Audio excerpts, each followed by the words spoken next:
여호와께서 이미 큰 물고기를 예비하사 요나를 삼키게 하셨으므로 요나가 밤낮 3일을 물고기 뱃속에 있으니라. 요나가 물고기 뱃속에서 그의 하나님 여호와께 기도하여 이르되 내가 받는 고난으로 말미암아 여호와께 불러 아뢰었더니 주께서 내게 대답하셨고 내가 수월의 뱃속에서 부르짖었더니 주께서 내 음성을 들으셨나이다. 주께서 나를 깊음 속 바다 가운데 던지셨으므로 큰 물이 나를 둘렀고 주의 파도와 큰 물결이 다 내 위에 넘쳤나이다. 내가 말하기를 내가 주의 목전에서 쫓겨났을지라도 다시 주의 성전을 바라보겠다 하였나이다. 물이 나를 영혼까지 둘러싸우며 깊음이 나를 에워싸고 바다 풀이 내 머리를 감쌌나이다. 내가 산의 뿌리까지 내려갔사오며 땅이 그 빗장으로 나를 오래도록 막았사오나 나의 하나님 여호와여 주께서 내 생명을 구덩이에서 건지셨나이다. 내 영혼이 내 속에서 피곤할 때 내가 여호와를 생각하였더니 내 기도가 주께 이르렀사오며 주의 성전에 미쳤나이다. 거짓되고 헛된 것을 숭상하는 모든 자는 자기에게 베푸신 은혜를 버렸사오나 나는 감사하는 목소리로 주께 제사를 드리며 나의 소원을 주께 갚겠나이다. 구원은 여호와께 속하였나이다 하니라. 여호와께서 그 물고기에게 말씀하시매 요나를 육지에 토하니라. 아멘. 우리 앉으시기 바랍니다. 기도하겠습니다. 하나님 아버지, 오늘도 이 자리에 저희를 불러주셨고 또 말씀을 우리가 듣고 또 예배하는 시간을 허락하셨습니다. 아버지 하나님, 이 말씀을 통해서 특별히 우리의 어두운 고난 가운데 우리를 찾아오시는 하나님, 우리에게 나타나시는 하나님, 그 하나님이 내가 필요한 하나님이고 그 하나님이 나의 하나님이라는 것을 다시 한번 우리가 깨우칠 수 있도록 하옵시고 이 예배 후에 우리의 마음이 더욱더 주를 향하고 주의 은혜를 음미하는, 그래서 복된 영혼들이 될 수 있도록 주님 인도하여 주시옵소서. 예수님 이름으로 기도합나이다. 아멘. 여기 성경을 읽다 보면은 이렇게 요나서 1, 2, 3, 4장인데 원래는 1, 2, 3, 4장을 해야 되는데 오늘 보니까 본문이 1장 마지막 절 17절부터 시작을 하죠. 그리고 2장 마지막 절까지 이렇게 1장, 2장이 넘어가는데 원래 같으면은 1장 17절은 지난주에 읽었으면 좋았을 텐데 여러분 성경을 읽다 보면 그런 의문이 생길 때 없습니까? 이 절은 다음 장으로 가야 될 텐데 대표적인 것입니다. 읽어보시니까 큰 물고기가 이야기 나오고 물고기 뱃속에서 기도한다. 그러니까 물고기가 같이 가야 되죠. 근데 왜 장절이 이렇게 나눠졌나? 여러분 성경 원문에 장절이 있습니까? 없습니까? 원래 없습니다. 성경 원문은 그냥 한 줄로 쭉 쓰여져 있는 것이죠. 근데 성경의 장은 언제 나눠졌는가? 성경의 장은 그냥 참고로 하듯이 바랍니다. 1227년에 캔터베리의 주교였던 스티픈 랭턴이라는 사람이 구약과 신약의 장을 나누었습니다. 그리고 절은 언제 나눠졌는가? 구약의 절은 15세기, 신약의 절은 16세기에 나눠집니다. 그래서 오늘날 우리가 읽는 이 성경의 장절이 이렇게 보편화되었는데 원래 원문에는 없는 것을 사람이 만들었기 때문에 약간의 차고 비슷하게 보이는 게 있지만 그럼에도 불구하고 도움이 많이 되죠. 몇 장 몇 절 펴라 이렇게 되는데 예를 들어서 창세기가 방대한데 창세기의 요셉 이야기 중에 요셉이 감옥에 갇힌 이야기 펴보세요 이렇게 하면 곤란하지 않습니까? 몇 장 몇 절로 이야기하는 것이다. 그래서 성경이 그렇게 되어 있다. 자, 그런데 오늘 내용은 요나가 바다에 던져졌어요. 지난주 오신 분 아시겠죠? 물고기가 나타났습니다. 바다에 추락해서 가라앉다가 물고기가 나타나서 요나를 삼켰어요. 그게 이 17절의 내용이죠. 그 다음에 2장 10절은 물고기가 요나를 3일 밤낮을 데리고 있다가 뱉어냅니다. 토해냅니다. 그리고 그 중간에 1절부터 9절은 요나의 기도입니다. 요나가 빠져 죽을 뻔하다가 물고기 뱃속에 들어가 살아나서 하나님께 올리는 절실한 기도를 이야기하는 것이죠. 자, 그런데 오늘 본문을 다루기 전에 우리가 한 가지 짚고 넘어가야 될 것이다. 이것이 지금 사람이 물고기 뱃속에서 3일을 지내다가 다시 살아났다는 것이 이게 실화냐 설화냐, 그죠? 실화냐 전설이냐, 이게 트루 스토리냐 아니면 이게 픽션이냐. 이 역사 속에서 보면은 이게 실화라는 것을 성경 옹호자들이 증명하기 위해서 과학적으로 물고기 뱃속에 사람이 살 수 있다는 것을 여러 가지로 연구합니다. 심지어 물고기한테 삼켜졌다가 다시 나온 사람의 사례까지 있는가 봐요. 3일은 아닌데. 자, 그런데 그런 노력들이 저는 무의미하다고 생각합니다. 왜냐하면 말이죠, 예수님께서 마태복음에서 말씀하시기를 요나가 밤낮 사흘 동안 12장 40절에 큰 물고기 뱃속에 있었던 것 같이 인자도 밤낮 사흘 동안 땅속에 있으리라. 그러니까 요나가 물고기 뱃속에 있던 것이 예수님께서 십자가에 죽으시고 장사 지낸 기간을 말한다면 요나가 토해져 나온 것은 예수님의 부활을 상징한다고 볼 수 있을 때, 자, 예수님께서 당신의 기적적인 부활을 요나의 이야기에 비교한다면 이것은 실화가 분명하겠죠. 왜냐하면 실화를 전설과 비교할 수는 없습니다. 그리고 또 하나, 여러분, 예수님의 부활을 증명할 수 있습니까? 여러분은 홍해가 갈라져가지고 이 벽이 되어서 사람들이 건너갔는데 물은 높은 곳에서 낮은 곳으로 흐른다는 자연의 법칙을 어긴 이 기적을 증명할 수 있습니까? 여러분은 오병이어의 기적을 믿습니까? 보리떡 5개와 물고기 2마리로 5,000명이 먹었다. 그걸 믿을 수 있겠습니까? 먹고 난 다음에 부스러기가 몇 광줄이 남았죠? 12광줄이가 남았어요. 원래 있던 오병이어, 보리떡 5개와 물고기 2마리보다 훨씬 많은 부스러기가, 다 먹고 남은 부스러기가 12광줄이 남았다. 질량 보존의 법칙에 어긋나죠? 죽은 사람이 살아났다. 날 때부터 소경인 사람이 눈을 떴다. 의학적인 상식에 벗어나죠.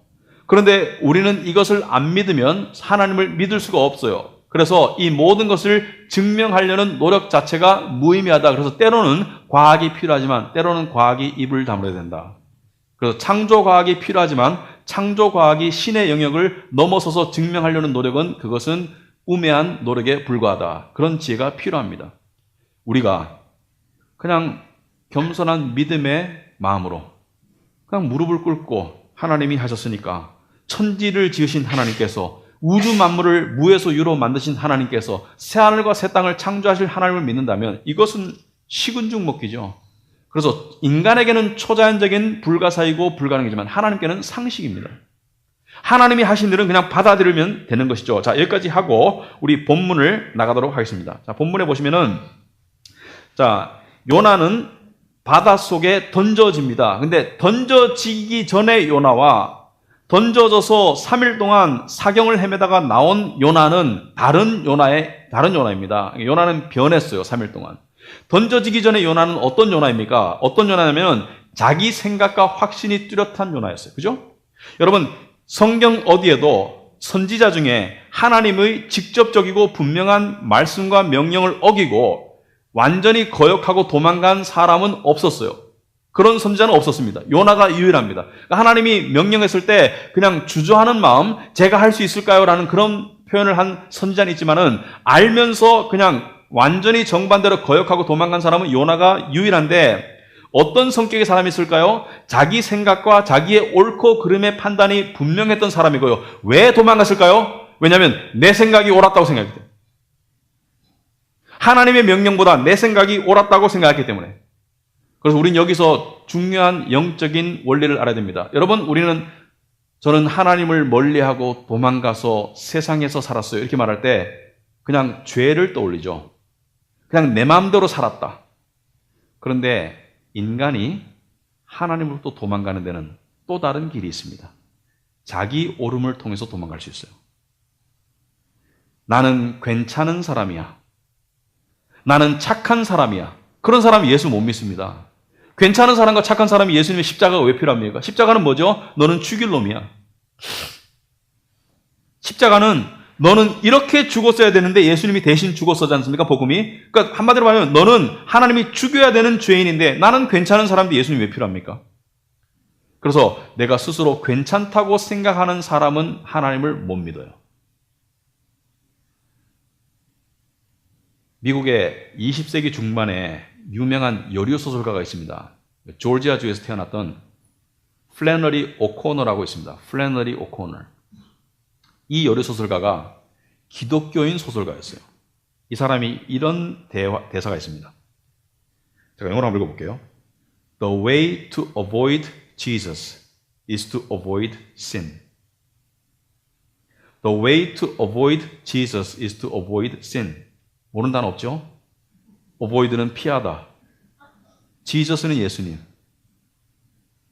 예수를 피하려면 죄를 피해라. 무슨 말입니까? 착하게 살려는 노력 가운데, 성실하게 살려는 몸부림 가운데 예수를 피하는 거예요. 여러분, 사람은요, 하나님을 피하고자 하는 본능이 있습니다. 하나님을 가까이 하고 싶지 않아요. 하나님을 피하고 싶고 독립적으로 살고 싶은데 죄를 통해서 망가지면서 피하는 사람이 있고, 인간적으로 봤을 때 착하게 살면서 하나님으로부터 멀어지는 사람이 있습니다. 왜? 나는 예수님 필요 없는 거예요. 왜? 나는 착하기 때문에. 나는 성실하기 때문에. 내 삶은 괜찮기 때문에. 괜찮은 사람이 왜 예수님 필요합니까? 여러분, 지옥 가면요, 악한 사람이 있을 것 같죠? 아니요. 세상에서 착하게 살던 사람이 지옥에 많이 가 있을 겁니다. 왜? 예수님이 필요 없었기 때문에. 물론 그 착함은 진정한 착함이 아니죠. 위선의 가면에 가려진 그런 착함이죠. 인간 내면에는 의인은 하나도 없나니 모두가 악인이죠. 요나는 스스로 옳다는 자기 자부심과 자기 확신 때문에 자기 이 니느웨 사람들을 용서할 수가 없었어요. 저 악한 사람들을 용서하려는 하나님을 받아들일 수 없었어요. 그래서 자기 생각이 옳다고 해서 하나님을 벗어난 거예요. 그런데 요나는 도망을 가다가 바다에 빠집니다.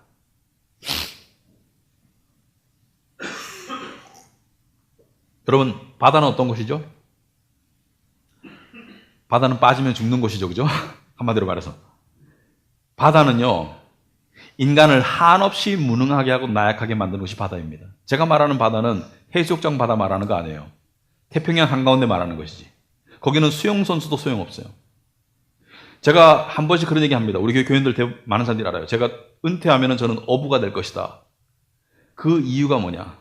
뭐 제가 고기를 많이 잡아가지고 회를 좋아해서 그러면 횟집 가서 사 먹으면 되지. 뭐 제가 어부에서 돈을 많이 벌겠습니까? 그 나이에? 저는 마지막 죽기 전에 시간이 주어진다면은 그 바다에서 그냥 엄숙하게 낮아지고 싶습니다. 나의 나약함을 철저하게 느끼고 싶습니다. 그리고 하나님 앞에 겸손하게 가고 싶습니다. 마지막을 그렇게 보내고 싶습니다. 여러분, 바다는요, 사람을 한없이 나약하게 만듭니다. 여러분, 바다에 빠져가지고 살아날 사람 있습니까? 타이타닉호에 부자들이 탔지만 배가 침몰할 때 살아났습니까? 옆에서 구해준 사람 몇몇 명은 다 죽었죠. 여러분, 요나는 자기가 철저하게 무능한, 이때까지는 괜찮고 능력 있는 사람입니다. 철저하게 무능하고 철저하게 나약한 상황에 빠진 거예요. 그리고 물고기가 요나를 삼킵니다. 그런데 이 물고기 안에 들어가면은 옴짝달싹을 할 수가 없어요. 불편하고 심지어 더러운 냄새 날 수 있겠죠. 물고기 안에서.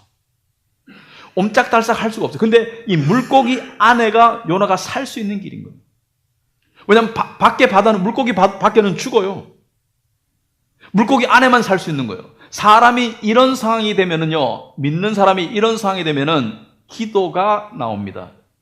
이때 나오는 기도는 기도도 할 수 있을 때의 기도가 아니고 기도만 할 수 있을 때의 기도가 나오는 거예요.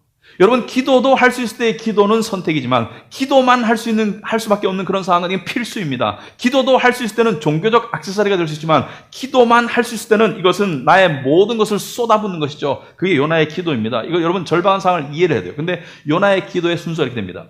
물고기 뱃속에서 기도가 시작되지만 요나가 바다에서 했던 체험을 이야기합니다. 그러니까 시간상으로 바다에 먼저 빠졌다가 물고기 뱃속에 들어갔는데 바다에 먼저 빠졌던 경험을 나중에 이야기해요. 그리고 물고기 뱃속으로 다시 돌아옵니다. 자, 1절에 보시면은 요나가 물고기 뱃속에서 그의 하나님 여호와께 기도하여 이르되 내가 받는 고난으로 말미암아 여호와께 불러 아뢰었더니 주께서 내게 대답하셨고 내가 수올은 죽음의 땅입니다. 수올의 뱃속에서 부르짖었더니 주께서 내 음성을 들으셨나이다. 여기서 중요한 게 뭐죠? 주께서 들으셨나이다. 여러분 기도해봤죠? 여러분 기도하다가 주님께, 하나님께 여러분의 기도가 들려진다는 확신을 느껴본 적이 있죠? 자주는 아니겠지만 그게 매일 된다면 저는 의심할 거지만 그게 1년에 몇 번 된다면 저는 믿을 것 같아요. 자주는 아닙니다만은 내 기도가 하나님께 들려진다는 것을 내 영혼이 확신할 수가 있습니다. 사람들이 이렇게 말해요. 하나님을 눈에 볼 수가 없는데 하나님과 대화한다고? 증명해봐. 나는 객관적으로 눈으로 확인해야 되겠어. 그런 사람은 예수 못 믿습니다. 왜냐하면요, 여러분 사람의 삶을 조종하는 가장 커다란 요소는요, 인간이 느끼는 감정입니다. 무슨 말이냐면은 사랑은 사람이 엄청난 희생을 하게도 만들고요, 증오의 마음을 가지고 있으면 사람을 찔러 죽일 수도 있습니다. 여러분, 사랑하는 마음과 누군가를 미워하는 마음 때문에 누군가를 미워하고 싫어하면 그 사람이 나타나면 자동적으로 나는 기분이 나빠지고 그 사람이 나타날 곳을 피해 다니겠죠. 만나지 않기 위해서. 그러니까 내 내면에 있는 이 영적인 또는 마음의 생각과 감정들이 나의 행동과 삶을 얼마나 크게 지배합니까? 그런데 보여줄 수 있나요? 여러분 안에 있는 사랑과 미움 나한테 보여줘 보세요. 외과 의사의 수술 칼을 가지고 여러분의 심장을 갈라도 그 보이지 않습니다. 하지만 분명히 존재하듯이 하나님과의 영적인 교감은 분명히 존재합니다. 체험해 본 사람은 알아요. 요나는 지금 자기의 기도가 하나님께 들려진다는 그런 무한한 은혜를 체험하면서 요나는 믿음을 갖습니다. 3절에 보니까 주께서 나를 깊음 속 바다 가운데 던지셨다. 선원들이 던졌다고 안 와요. 주께서 던졌다. 이게 하나님 중심의 신앙생활입니다. 여러분의 삶에 일어나는 모든 좋은 일과 모든 불행의 궁극적인 주관자는 하나님이다. 큰 물이 나를 둘렀고 주의 파도와 큰 물결이 다 내 위에 넘쳤나이다. 여러분 바다에 빠졌어요. 그러면은 몸으로 뭐가 느껴질까요? 이제 물이 나를 엄습해오고 그냥 파도가 나를 때리고 그 다음에 내가 물에 가라앉겠죠. 내가 말하기를 내가 주의 목전에서 쫓겨났을지라도 다시 주의 성전을 바라보겠나 하였나이다. 여러분 요나는요 지금 바닷속에서 하는 기도가 아닙니다. 지금 물고기 뱃속에서 하는 기도예요. 그러므로 제가 생각하기에는 요나가 이 위험한 상황에서 기도해서 물고기를 통해서 구원을 받은 것이 아니라 물고기를 통해서 구원을 받고 난 다음에 그때의 체험을 생각하고 기도하는 믿음을 가졌는 거예요. 저는 거꾸로 봅니다. 왜냐하면 항상 은혜가 믿음을 선행하기 때문에. 믿음이 은혜를 선행하는 게 아닙니다. 은혜가 믿음을 선행합니다. 어떤 사람이 나는 믿음이 약해요. 저는 믿음이 없어요. 왜 그런지 아십니까? 은혜를 체험하지 못했기 때문에. 하나님의 은혜를 체험하지 못한 사람은 믿음이 없습니다. 믿음이 약할 수밖에 없어요. 그래서 성경에 디모데후서 2장 1절에 그러므로 너는 그리스도 예수 안에 있는 은혜 가운데서 강하고 여기서 보면 은혜 가운데서를 by the grace, 은혜에 의해서 강해져라. 무엇이 강해진다고? 믿음이 은혜에 의해서 강해져라. 그래서 하나님의 은혜는 우린 하나님의 은혜를 이렇게 받기를 원하죠. 하나님 이 일이 잘 풀려서 감사합니다. 은혜시군요. 하나님 저 일이 잘 돼서 감사합니다. 은혜시군요. 그것도 물론 은혜일 수 있으나 그러나 더 깊은 차원의 하나님의 은혜는 고난과 좌절 가운데 주어지는 은혜입니다. 하지만 모든 고난이 은혜를 보장하지는 않습니다. 고난 속에서 하나님의 연단을 통해서 은혜를 체험하고 믿음으로 나가는 사람이 있는 반면에 고난 속에서 반대로 하나님께 등을 돌리는 사람이 있어요. 안타깝게도. 예를 들자면 신앙생활을 하다가 어려운 상황이 왔어요. 어떤 사람은 그 어려운 상황 때문에 하나님을 더 처음에는 물론 흔들릴 수 있습니다만 하나님을 더 찾고 예배에 나오고 하나님을 예배하고 기도하고 하나님의 사람들과 어렵기 때문에 그런 사람이 있는 반면에 어떤 사람은 어렵기 때문에 교회를 등지는 사람도 있을 수 있습니다. 그런데 이 고난과 좌절의 시간이 사실은 하나님과 그 사람의 관계의 실체를 드러내는 시간입니다. 고난과 좌절은 여러분 일이 잘 풀릴 때는 전부가 믿음이 좋아요.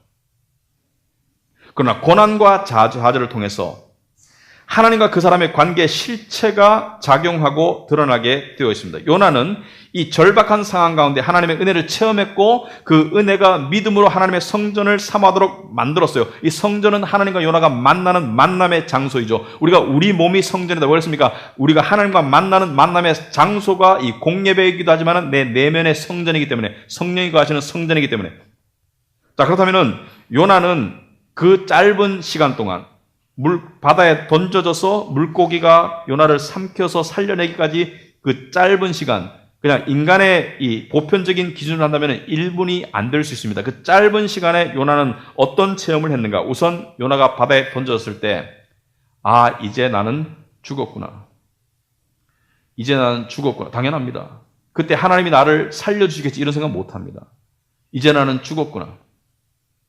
근데 그때 생생한 체험을 요나는 5절에 이렇게 말합니다. 물이 나를 영혼까지 둘렀다. 이게 시적인 표현입니다만 너무나 적나라하죠. 왜냐하면 물을 온몸으로 체험하죠. 그 죽음의 물, 차가운 물, 무거운 물.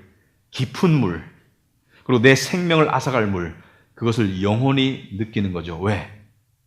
삶과 죽음의 기로이니까. 바다풀이 내 머리를 감쌌나이다. 바다의 해초가 느껴지는 거예요. 내 머리에 내가 풍덩하고 던져진 다음에 해초가 내 머리에 느껴지는 거예요. 6절에 내가 산의 뿌리까지 내려갔사오며, 산의 뿌리라는 것은 바닥을 암시합니다. 그리고 그 땅이 빗장이라는 것은 이 얽힌 문이죠. 얽힌 문으로 나를 오래도록 막았사오나. 무슨 말입니까? 못 올라가는 거죠, 여러분. 여러분, 바다에 빠져가지고 다시 올라가 살 수가 없는 것이죠. 그 절박한 상황 속에서 나의 하나님 여호와여, 주께서 내 생명을 구덩이에서 건지셨나이다. 그 절박한 순간에 하나님이 물고기를 통해서 무언가 낚아채어지는 느낌을 통해서 요나를 살리셨죠. 주께서 내 생명을 구덩이에서 건지셨나이다. 여러분, 절박한 상황 속에서 하나님의 구원의 은혜가 주어진 것이죠. 자, 그리고 난 다음에 정신을 차리고 7절에 내 영혼이 내 속에서 피곤할 때, 왜 피곤합니까? 바다 안에서 지쳤기 때문에. 물고기 뱃속에 들어갔지만 피곤하죠. 그 피곤할 때 내가 여호와를 생각했더니 내 기도가 주께 이르렀사오며 주의 성전에 미쳤나이다. 기도가 주께 이르렀다. 1절과 똑같은 말이에요. 여호와께서 나를 들으셨다.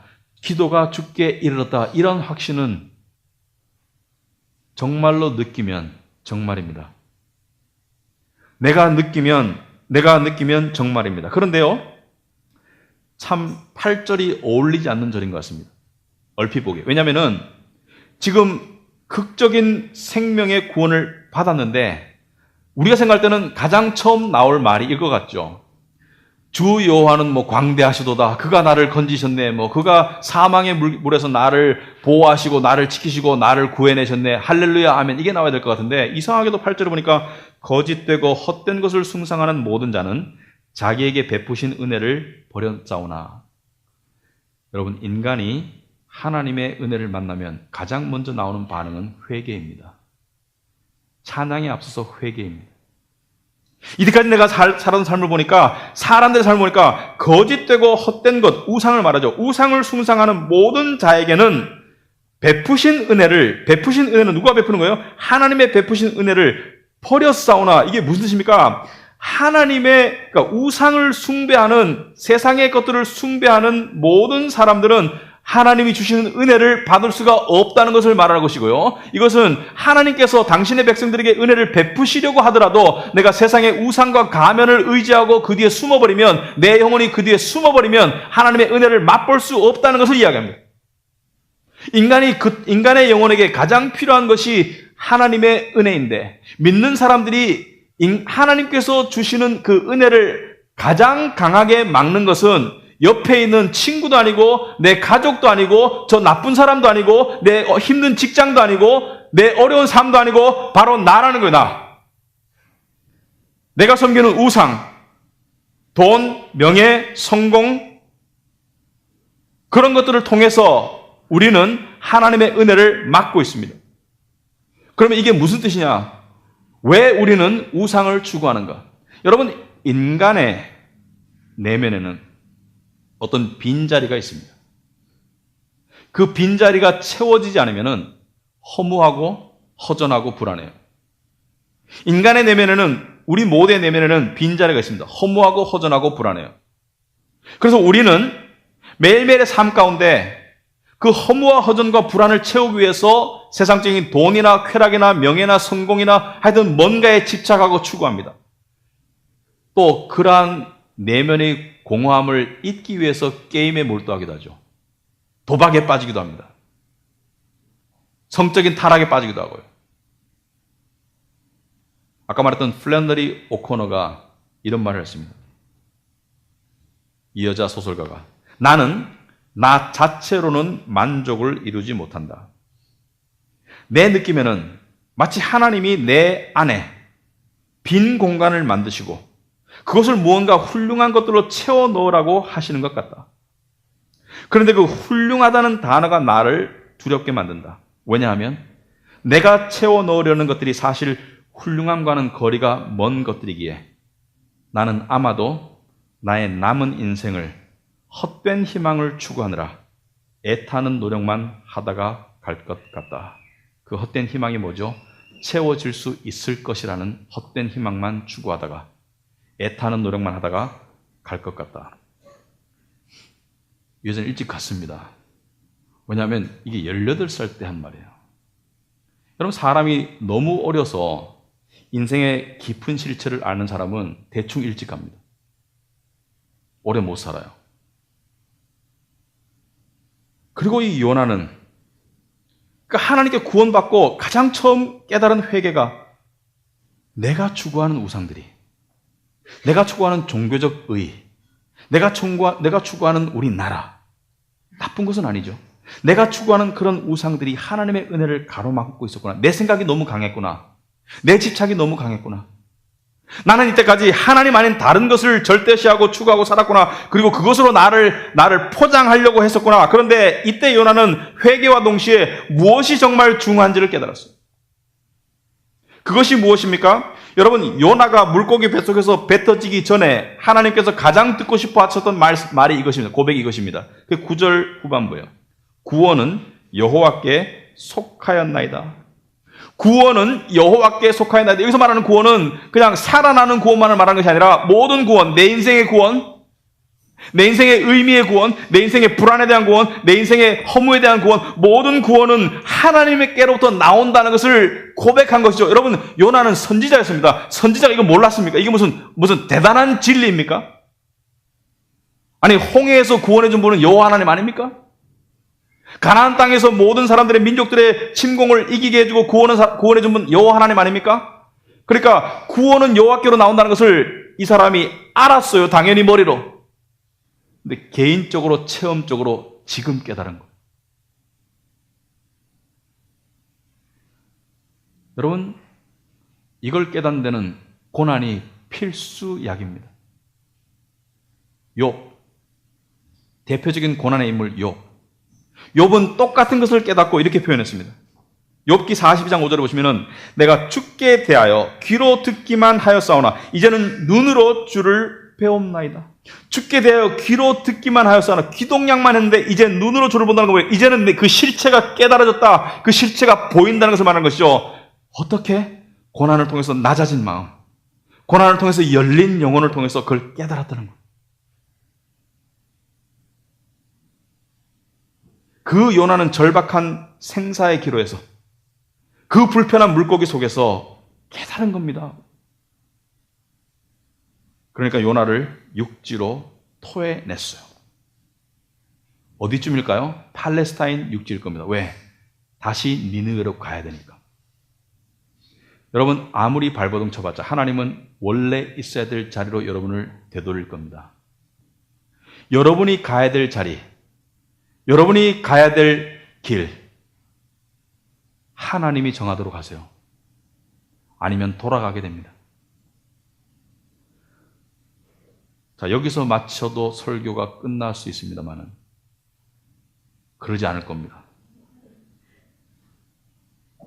지금부터 제가 하는 얘기는 여러분이 들으면서 목사님이 지금 무슨 말씀을 하는지 도저히 모르겠다라고 생각하시는 분이 있을 수 있는데 혹시 나이가 들어서 좀 센티멘탈해졌는가? 그런 건 아니고요. 여러분이 이해할 수 있는 사람이 있을 겁니다. 그러면 오늘 요나서 본문이 우리에게 주는 내용은 무엇인가? 여러분, 인간은요, 본능적으로 하나님의 간섭 없이 살기를 추구합니다. 인간은 본능적으로 내가 생각하는 가치관, 내가 생각하는 행복, 내가 생각하는 삶의 기준, 내가 생각하는 무언가를 추구하면서 살기를 원하고요. 별 어려움이 없을 때는 어떤 착각도 아니면 나의 삶은 괜찮아. 나의 삶은 이대로 괜찮아. 생각하는 대로 돈도 벌리고, 생각하는 대로 건강도 괜찮고, 몸짱도 만들어지고, 내가 원하는 게 좀 되고, 승진도 되고, 나의 삶은 괜찮아. 이 괜찮아가 계속 될 수 있으면 하나님이 버린 사람입니다, 솔직히.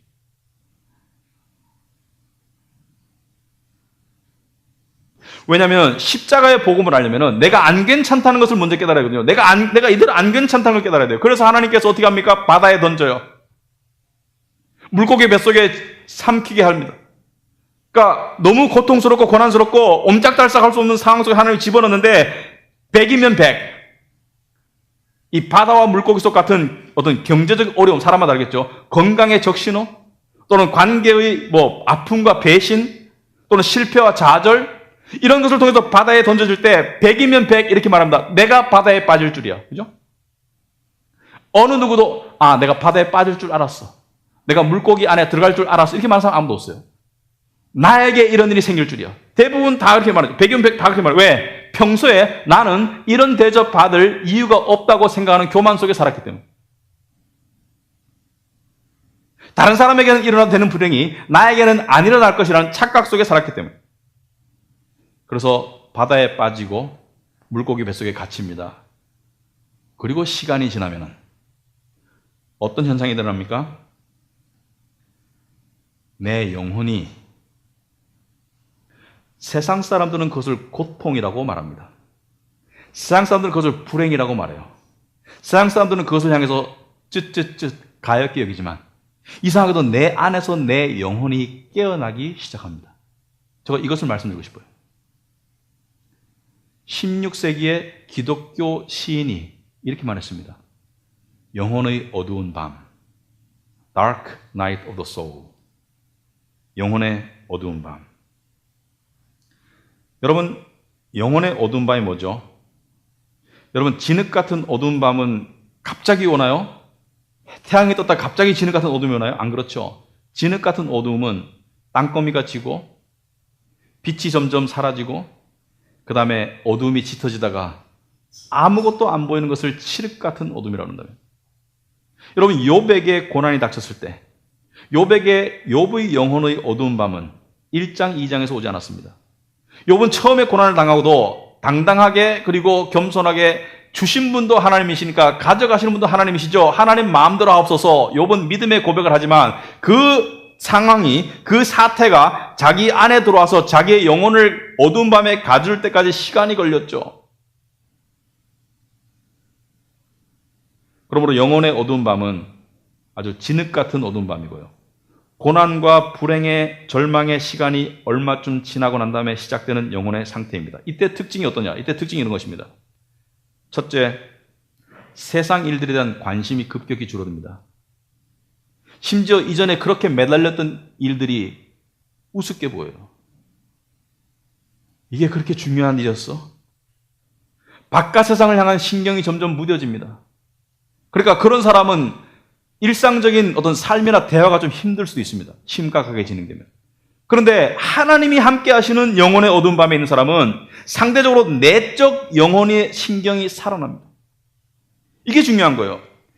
바깥으로는 너무 깜깜한데 내적 영혼의 신경이 살아나고요.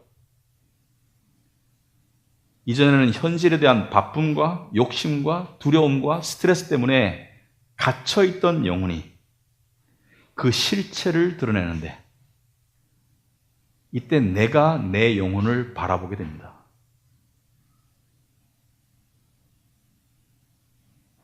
심지어 내가 내 영혼과 대화를 하게 됩니다. 이게 무슨 다중인격에 관한 심리학 분석이냐? 아니요.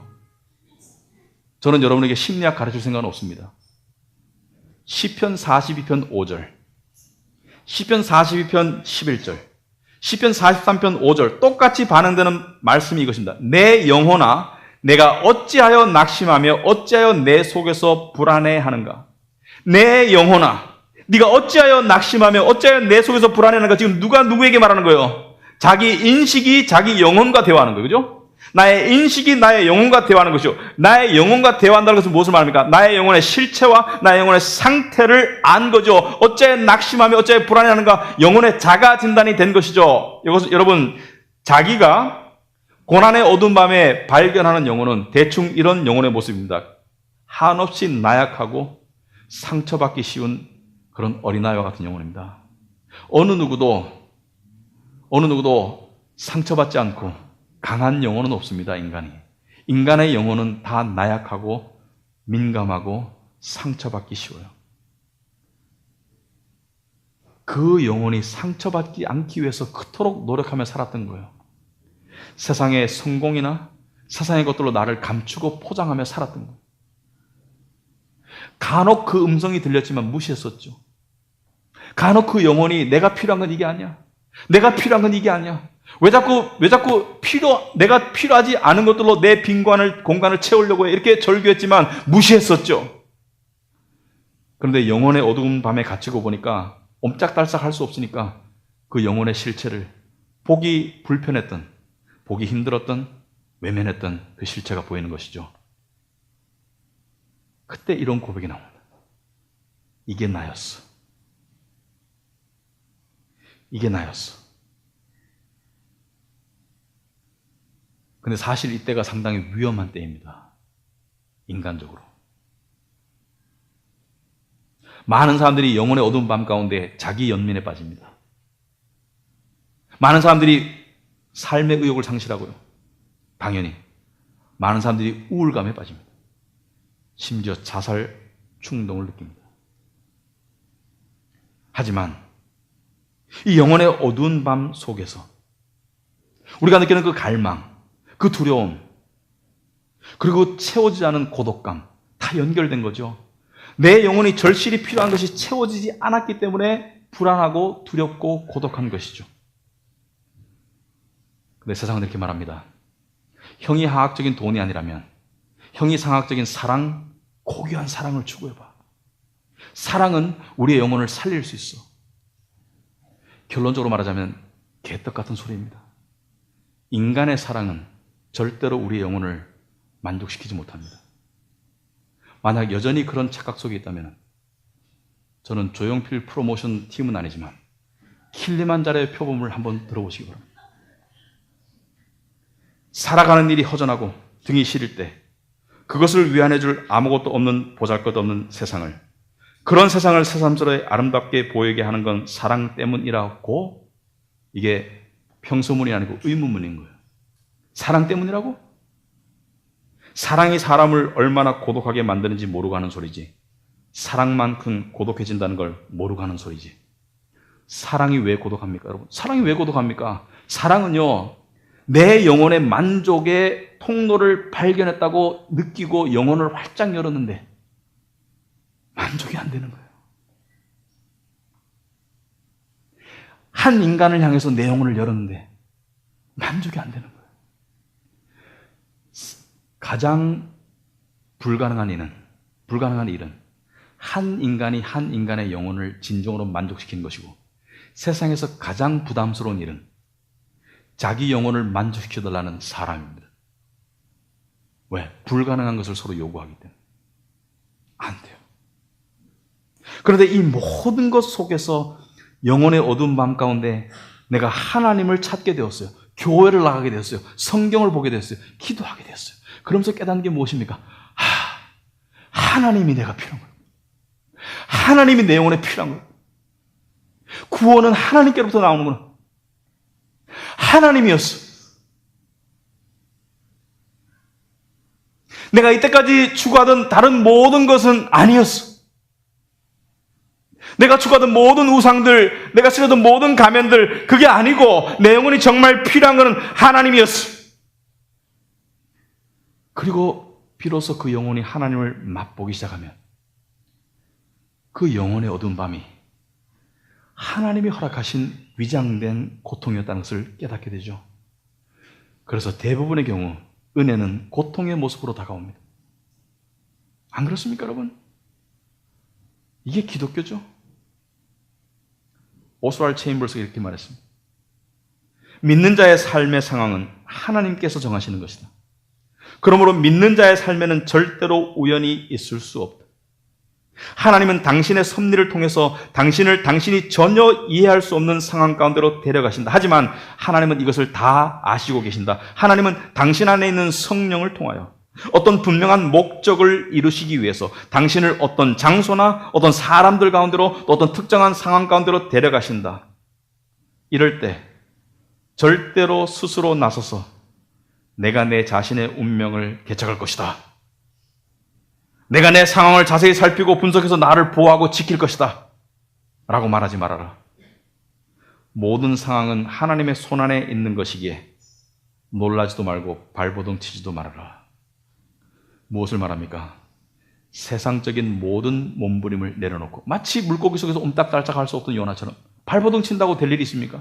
세상적인 모든 발버둥을 내려놓고 한 가지만 하라는 거예요. 한 가지가 무엇입니까? 하나님을 찾아요. 하나님을 찾으라는 거예요. 그러니까 겉으로 봤을 때는 무능해 보여. 겉으로 봤을 때는 저 사람 왜 살아? 겉으로 봤을 때는 저 사람 정말 나약해 보고 무능해 보지만 이 사람은 정중동인 것이죠. 겉으로 봐서는 아무것도 안 하는 것 같으나 이 사람 안에는 엄청난 일이 일어난 거죠. 그것을 시편 46편 10절에 이렇게 말하고 있습니다. 너희는 가만히 있어 내가 하나님 됨을 알지어다. 너희는 가만히 있어 내가 하나님 됨을 알지어다. 가만히 있긴 있는데, 영혼의 어두운 밤 속에서 할 게 없어서 가만히 있긴데 내 안에 누구를 찾고 있습니까? 하나님을 바라보는 거예요. 하나님을.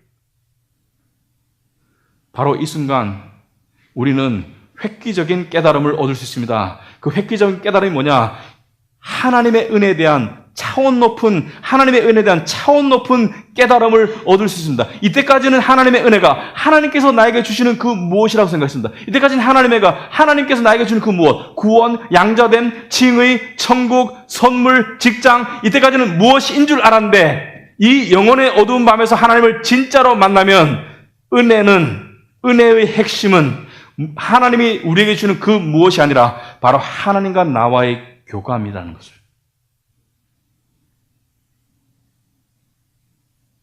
이해됩니까? 예수 믿고 은혜로 구원받았어요. 예수 믿고 하나님의 자녀가 되었어요. 그것은 은혜의 핵심인 하나님과 나와의 교감으로 나가는 입구에 불과합니다. 그 입구만 가지고 기독교 생활 만족할 수 없어요. 그 입구에서 하나님과 나와의 은혜의 핵심인 나와의 교감의 상태로 나아가기 위해서는 영혼의 어두운 밤이 반드시 필요해요. 그러므로 여러분의 삶 가운데 영혼의 어두운 밤이 주어졌잖아요. 내가 주어졌잖아요. 그러면 그 영혼의 어두운 밤을 지나고 나면 이런 고백을 하게 됩니다. 이전에 알던 하나님과 지금 아는 하나님이 달라.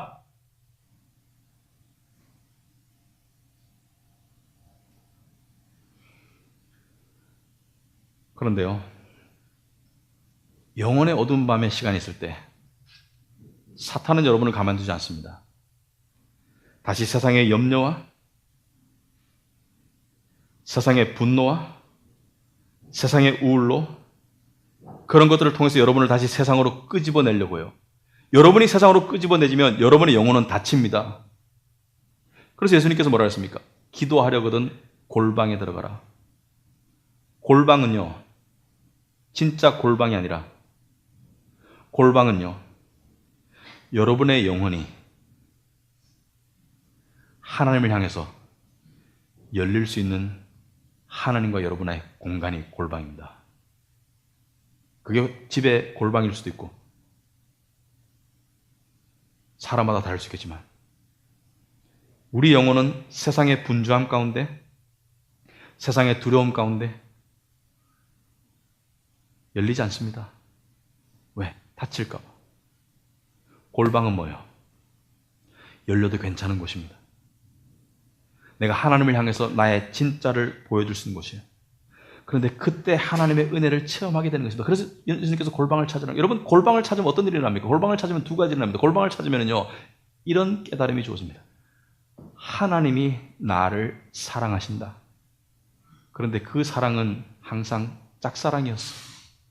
하나님만 나를 사랑했어. 하나님이 나를 사랑하셨는데 나는 안 사랑한 걸 깨닫는 거예요. 나는 안 사랑했어요. 하나님이 나를 사랑하셨어요. 그런데 그 골방에서 비로소 짧은 순간이지만 하나님, 저도 당신을 사랑해요. 이 고백이 가능한 것이 골방입니다. 하나님, 저도 당신을 사랑해요. 하지만 이 골방의 순간은 지속되지 않습니다.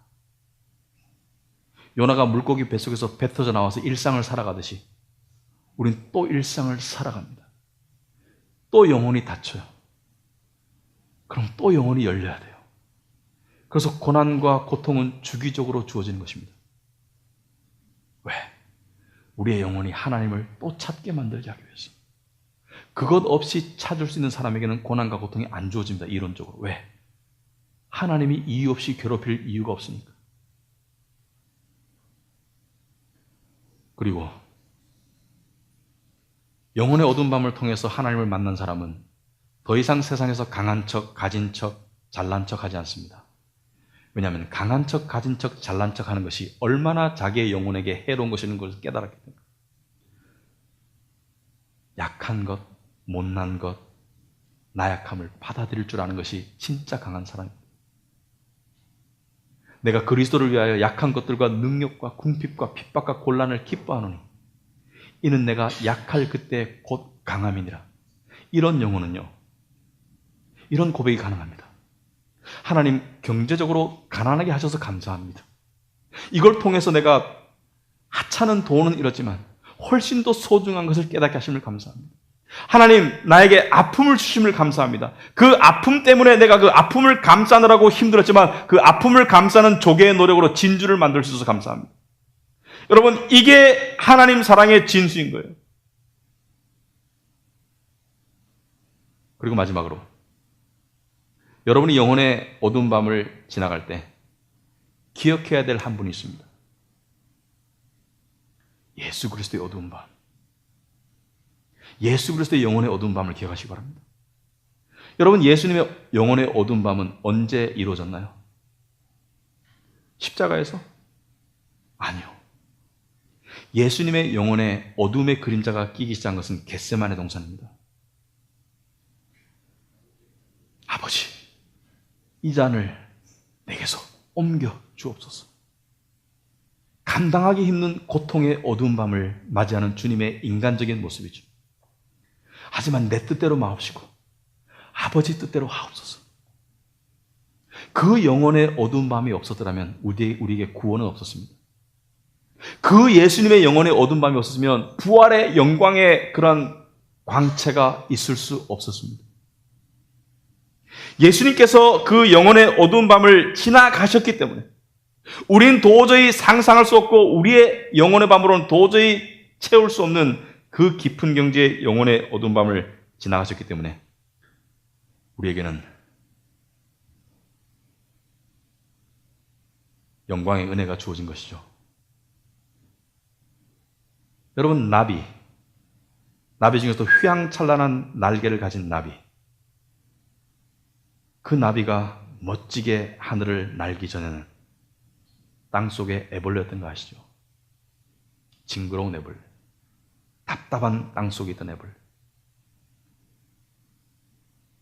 여러분이 지금 영혼의 어두운 밤을 지나고 있다면 언젠가 하나님께서 여러분을 다시 아름답게 날게 하실 것입니다.